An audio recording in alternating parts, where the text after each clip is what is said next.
All right, so popping in here for an update. So today is 41 days post-op, and I did my weekly measurements. And what I wanted to mention is that today, the last couple of days, I started losing again. Very, well, I would say slowly, but basically like actually began losing again, losing some of the water weight. And so I did my measurements, and since I last did my measurements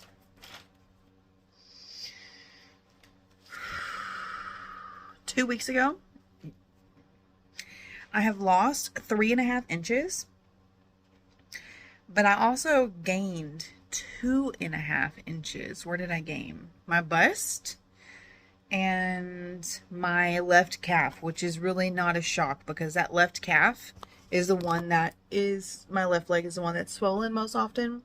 And I probably shouldn't even count it as a gain because the last time I didn't even measure my calves. And so that's why it looks like it's a gain, because it's the number compared to like a month or two ago.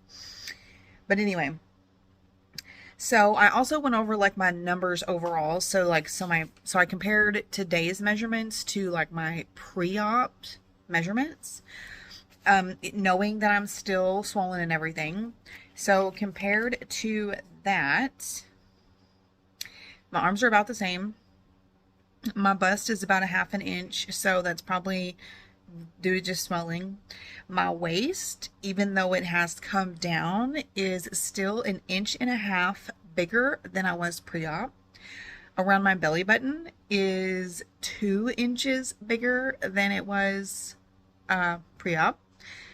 So it's wild, right? It's really weird because you have so much removed off of your body, but then like you're bigger. So the few areas that were really exciting to me is that I measured my lower stomach, my stomach that hung down. I would measure it differently than my belly button, even though they were just like like this far apart, because of this very reason. I wanted to be able to measure that area to see a difference. And today, some swelling having gone down, but still being swollen, my lower stomach is 3 inches smaller than it was pre-op. So even though I still have that swelling, I love seeing that difference. Another thing too is, again, legs are still swollen, but my thighs, both thighs, are 2.5 inches smaller than they were pre-op. And those are the two areas literally why I had the surgery, was my lower stomach and my thighs. And to see now a difference 41 days post-op, to finally be able to see, okay, that's where we're at now with progress, and they're still swelling, but I'm down that many inches in those areas. Like, I'm really happy with that. I'm really, really I'm glad. I'm loving it. Okay, so I am day 52, and I just wanted to film this to throw into my next video. That these are just some pajama pants I have, and this is just a feeling I've had lately, of feeling really flat right here, which is so crazy for someone who carried around an apron stomach for over 19 years. So everything is healing really well. Like, just, I mean, if you've been skinny, this is just your life. But if you've not been skinny, to have everything just like literally be smooth is insane. So you can see from the side here that even with my binder on, I've got this swelling right here in my stomach. And so I've been doing my lymphatic massages in my stomach lately that I wasn't doing before. I've been doing my legs for a while, but anyways, finally started doing my stomach. But I just wanted to show this because a lot of my swelling has gone down, and you can see my lines, my shape. Anyways, about to go for my morning walk, and just wanted to show that I'm feeling good. Without me pulling up my shirt, this is just me looking normal. And you know what's crazy, and this may be crazy to some of you guys, but like, this is literally the results I wanted. It's just a slimmer version of myself, because I'm, like I said, still a thick girl, always gonna be a thick girl, but no more stomach here. Oh my God, thank God. Hey everybody, it's Elizabeth and welcome back to my channel. Today I wanted to bring you guys an update, an overdue update actually, of my post-op journey for my extended tummy tuck, muscle repair, thigh lift, extended thigh lift, and liposuction. And so today I'm going to cover the updates that I should have brought you for the 60-day post-op. And so I do have some notes on what was going on in my life then, what things were like, and of course I will share a bunch of photos along the way in relation to what I'm talking about. So the first thing that I know I want to mention is that at the 8-week mark, like honestly between week 8 and 9, so I'm going to go ahead and include in this video, but between week 8 and 9 there was a huge difference in how I felt, my swelling. I guess the biggest difference was really in my swelling, and so of course that affects everything, how you feel, how clothes fit, your measurements, etc. So that was wonderful. I believe, okay, so let me just go back just a little bit, trying to get my thoughts organized. I do have a list, but I'm also kind of just word vomiting. Okay, so my note was on day 47, I was able to stop bandaging my last 2 open wounds. So the last, I had one on my leg, on my left inner thigh, down by my knee, which had actually been open from like week 3, and it was just so big that it just stayed open that whole time, week 3 to almost week 6 or 7. And then the one on my lower stomach underneath my belly button and my tummy tuck scar incision. So I had recently been back to the surgeon because I was going like every 7 to 10 days at that point, and they said just whenever I felt like it was good, I could stop doing the bandage, because the bandage was to cover it so that it would not create a scab, which would, if it didn't scab, it would be less of a scar. So I just got really tired, honestly, of the bandaging. I had bought so much and I was so far out from surgery that I was just sick of it. And I kind of thought, you know, as a kid, they say, let a wound air out, let it scab over, let the skin heal. But my doctor was telling me the complete opposite and saying, keep it covered, put this ointment on it so that it's like moist and not dry so that it doesn't scab, because if it doesn't scab, you won't have as big of a scar.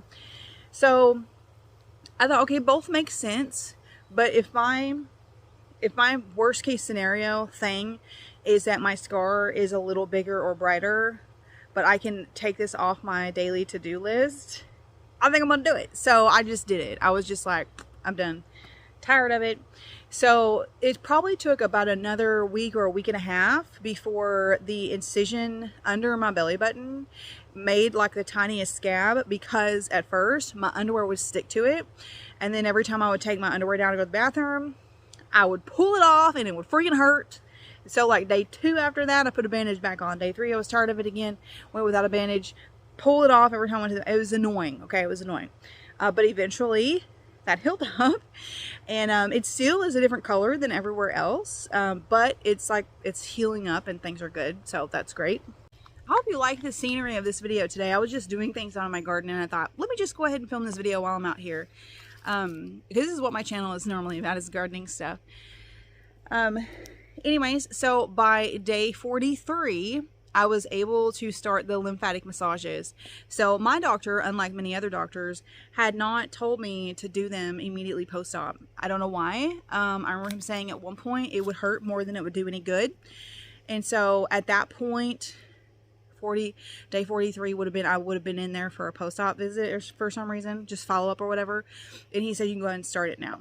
So that made a big difference, you guys. I'm a big fan of lymphatic massages / dry brushing, whatever. So I was dealing with mainly swelling between my knees and my hips, and then between my hips and my belly button. So just like the lower part of my stomach, which obviously that was everywhere, just immediately around a scar. So that makes sense. The swelling is water rushing to the area is part of the healing process. And so It just meant my body was still trying to heal. And I knew that because I, was dealing with other things related to the healing process. So when I started doing that, I feel like it made a huge difference because I would do it basically every evening in the shower. I would take a shower whether I needed one or not, use it as an opportunity to take like the back scratcher brush. I have one and it just comes off and it's got like a handle on it. So I would take that and I would rub from my kneecap up to my groin, like say, let me just show you. Okay, so you can see my leg here, okay? And here's my scar presently, but I'm more than 2 months out. But so I've got the thing in my hand, right? I would take it and I would go like this, up and up to the groin, come off the leg, up to the groin. And I would do that like 25 times in that one spot. And then I'd move over and I'd do this here, except I come all the way up to the groin up here. And I would do that all the way around. And so I really feel like that helped a ton. I mean, you can see now that I'm like almost 3 months post-op and I don't have much cellulite on my thighs. Like I really love my legs, but anyways, so I would do that. And then when I'm coming up here, when I first started doing it, I did not actually use the brush right on my scar. I would go beside it and back here behind it for probably the first week. And then I was like brave enough to just try it and it was fine. And so ever since then, I've done it that way. I still do this, but honestly now, as far out as I am, I just do it like twice a week. And then I would come here. Okay, so then I would come in here. So here's my belly button. And I would take that brush. And what you're doing with the dry brushing and the lymphatic massages is you're trying to get fluid to go to a central area for your glands to move them all out, move out the fluid and the toxins. And so for the legs, you want it to come up to the groin. So for this part of the stomach, you want it to come down to the groin. Okay, so to do the lymphatic massages on the stomach area, then I would use that same sponge, brush, whatever you want to call it. I start over here and I would brush down to my scar. My scar runs, right here, and that comes all the way from hip to hip here. And then again, like 15, 20, 25 times right here, however many times you think to do it. And then again, pushing down here, doing the same thing and just moving across my stomach like a grid. So I started that, I think it was day 43. A week later, I was doing the area where my scar is too. And I noticed a difference.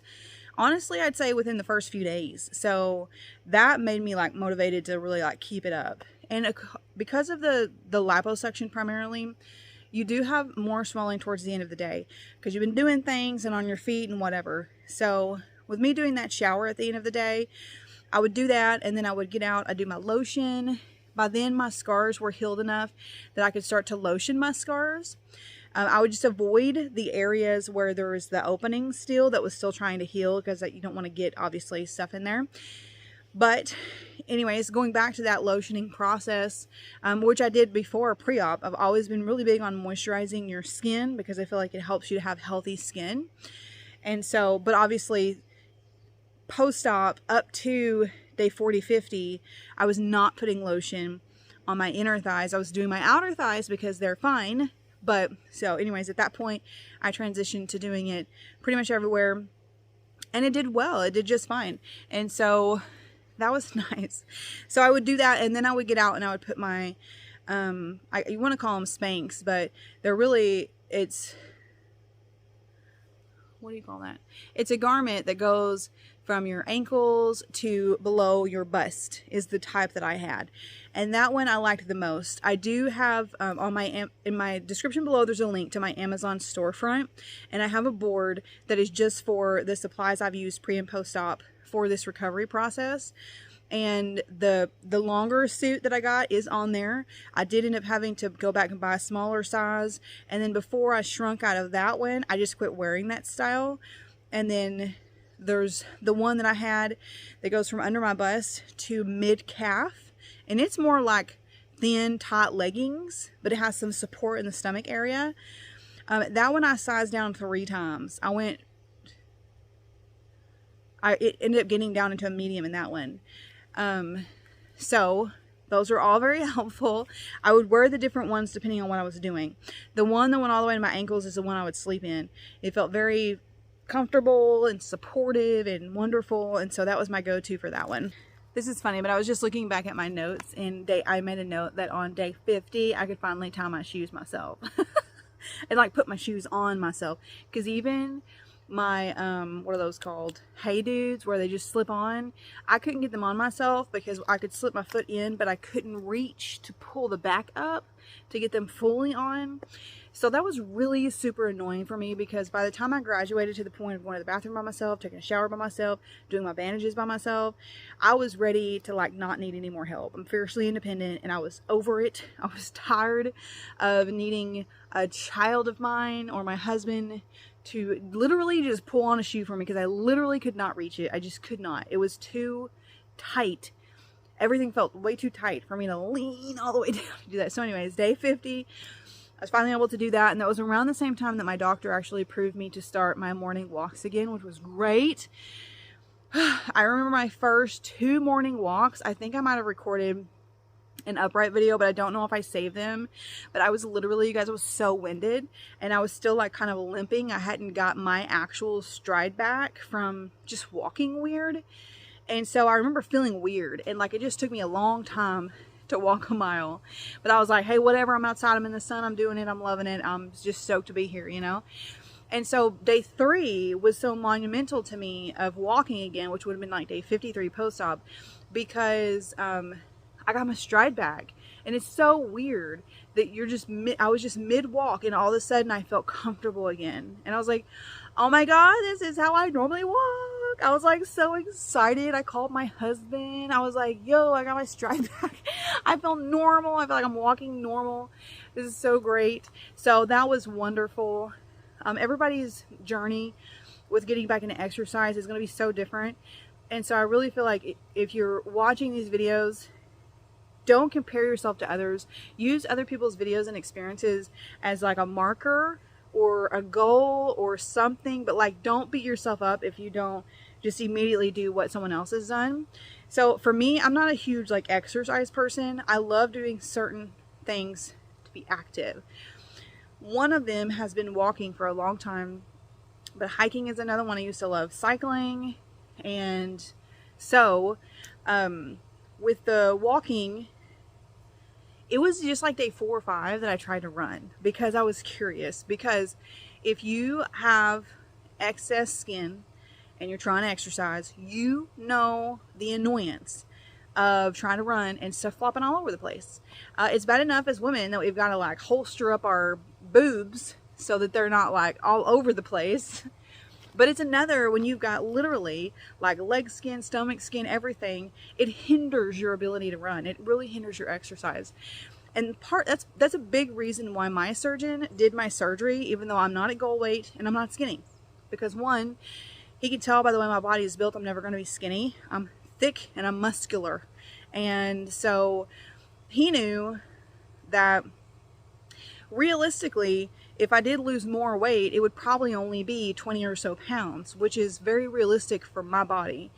And so he was like, yeah, you're a great candidate. Let's just do the surgery. And he's told me several times post-op that a lot of people actually do continue. They go on to lose more weight post skin removal because they're motivated, they're confident, they're encouraged, they have these boundaries removed, whatever. And I have totally felt and experienced that. I can't tell you how life-changing this surgery has been for me. Like I could do a whole video on that, and I probably will later, but I just want to say that in regard to exercise, that first day that I tried to do a light jog, it was the weirdest feeling to not feel my lower stomach flopping around in my skin tight leggings, because that's what you do.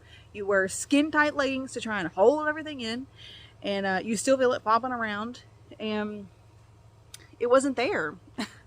I didn't feel it, and I was like, I feel the lack of it there. I feel free. I feel like liberated. It's insane how wonderful it feels. When I walk, my thighs still touch. Let me just tell you, I don't have a thigh gap.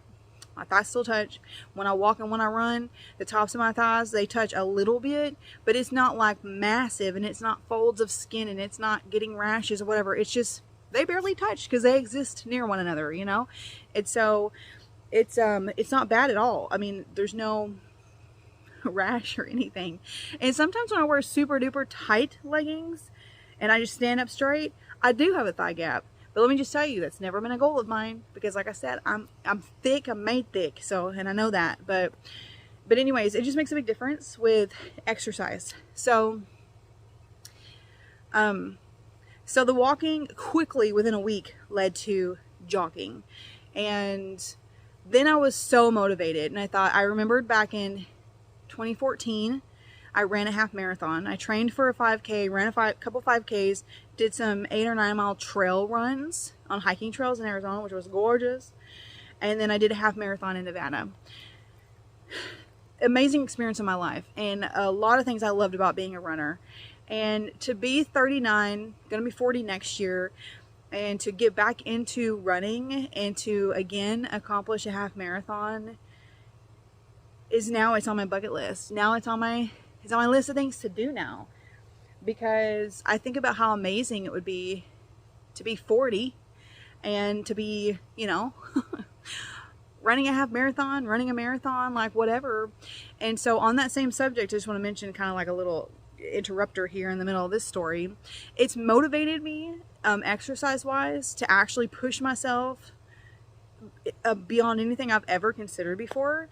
And so you know, Facebook picks up on your vibes, so it recommended something to me because of some videos I was watching on YouTube, and it recommended a summer challenge, which is called the Blazing Summer Trail Challenge, which is where you hike 65 miles this summer between June 1st and August 31st. And I'm like, oh my God, yes. So I signed up for that. And then again, it came up in my feed, and it was by the same company, the same organization that's doing that. They're doing the 1,000 mile bike challenge. And I'm like, okay, let me do the math. That's a 6-month challenge, so it actually goes until December.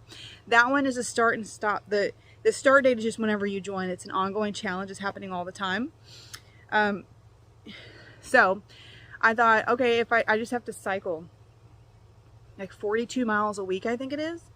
And one thing I hadn't mentioned is a couple weeks ago I joined like a small gym because they have a tanning bed and they do unlimited tanning. They've also got a sauna. They've got some cool machines and a Peloton and just all sorts of cool stuff. And so I thought that'll be more like self-care pamper stuff. Like I'll allow myself to like tan here and there to even out my farmer's tan from gardening. And then do the other stuff. The massage chair is cool and it's super affordable for the whole thing, unlimited. You just go anytime and put your code in the door, and every time I've gone there's never been a soul there. But so I did the bike because I hadn't done a bike in years since I had a gym membership, and it's one where it has a TV. I think I have a video of this that I can share here and definitely have pictures. It has a TV in front of you. You pick your route. You can either do like a cycling class with an instructor, or you can do like a scenic ride through different places, which to me is very motivating. I'm very, very much a visual person. So I did a Scotland ride. Yeah, a Scotland ride. And I think it was like, I don't know, 15 miles. I can't remember for sure. It wasn't difficult. My heart rate didn't even get like really elevated, but the intensity does go like up and down if you're going up and down hills and stuff. So it's really cool. And so I thought, okay, I'm going to sign up for this challenge. I'll go at least once a week. And if I only go once a week, I've got to cycle 42 miles. If I get behind or I can't go, I could literally get my bike over here and go up and down our road if I want.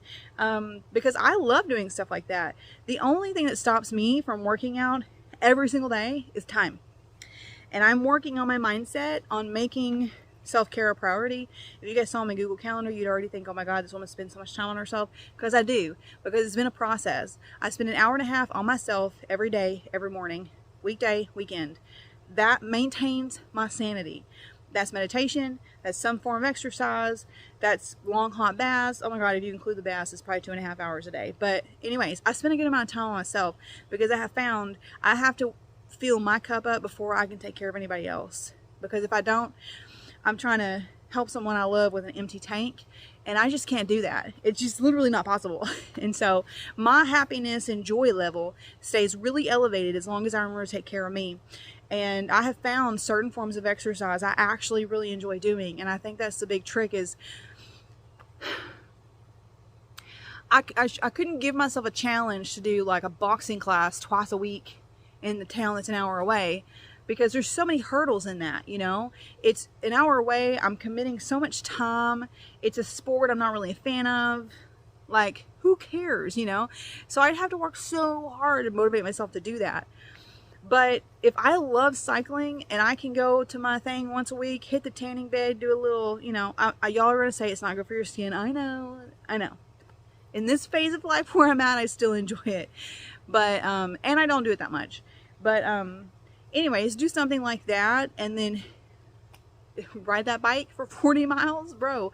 It's a lot easier to bike 40 miles than it is to run 40 miles, okay? So, it's a feasible goal and it's something to push myself. So I have those two goals. I have signed up for 2 virtual 5Ks this month, which means you run them anywhere, anytime, but you like track your progress on an app. I think I'll share those with you guys later if you're interested at all in my, you know, like athletic journey. But, and what was the other thing? Bike 1,000 miles, hike 65 miles, run 2 5Ks a month now until December. That's my goal. Or 10K, because the ones I have the information saved for, they can be a 5 or a 10K, and at the time that you like register for it, you decide what distance you want it to be. So I imagine after the first couple months, I'm going to up it to a 10K to just try to increase my speed and my endurance. So anyways, oh my God, that's where I'm at.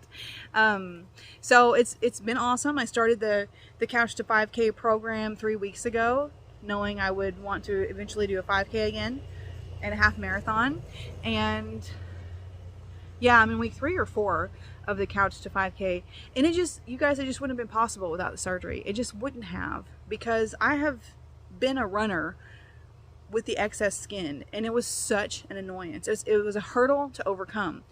And now that's gone. And now that that's gone, I'm finding I have more enjoyment in these types of exercise than I do anything else. There's like hardly any negative experiences or emotions tied to exercising and stuff now. So that makes it so different. The last thing I want to mention on that subject, just because I'm very much like a planner, is when I was released to start working. So we're going to go back a little bit, not working, but walking. Where I live, the road I walk on, which is the road we live on, I'm out in the boonies, but I can go all the way down to the end of the road and back, and that's half a mile. If I go all the way to the end of the road and back, and then the other side of the road, the other end of the road and back, is like 1.5 miles. So it's easy for me to track that distance. Plus I use my Samsung watch. And so when he released me to start walking again, for the first week, I only walked a half a mile a day. And it took me 20 minutes to walk that half a mile. Because again, like I was saying, I was still limping, I was still swollen, and I wasn't trying to push myself. So then my goal week 2 was to walk a mile. So week 2, I did 3 or 4 days of walking a mile. And then week 3, I did 1.5 miles. And by then, that's when I was incorporating jogging. So I just wanted to mention that was kind of my game plan.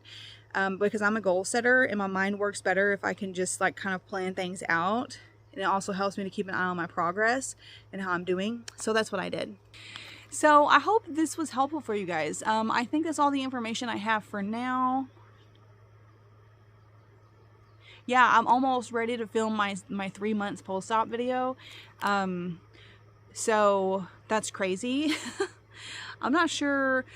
The difference between, 2 months and 3 months is going to be in the pictures, really, because that whole after 2 months, I don't feel like a lot about my life has changed, except I've become more physically capable. Finally able to like stretch more mobility in knees, stuff like that. So we'll go over that in the next video. I just want to thank you for being here. And if you have any questions about this whole journey and stuff, leave them in the comments below. I check my comments all the time. And I always respond to every comment. So I'd love to have a conversation with you down there about anything you have questions or concerns about. And there's a hummingbird right there. Oh, that feeder is empty. Sorry. I need to go reveal that. Anyways, if you want to see more photo and more up-to-date, you know, progress photos and stuff, follow me on Instagram. I post pictures there.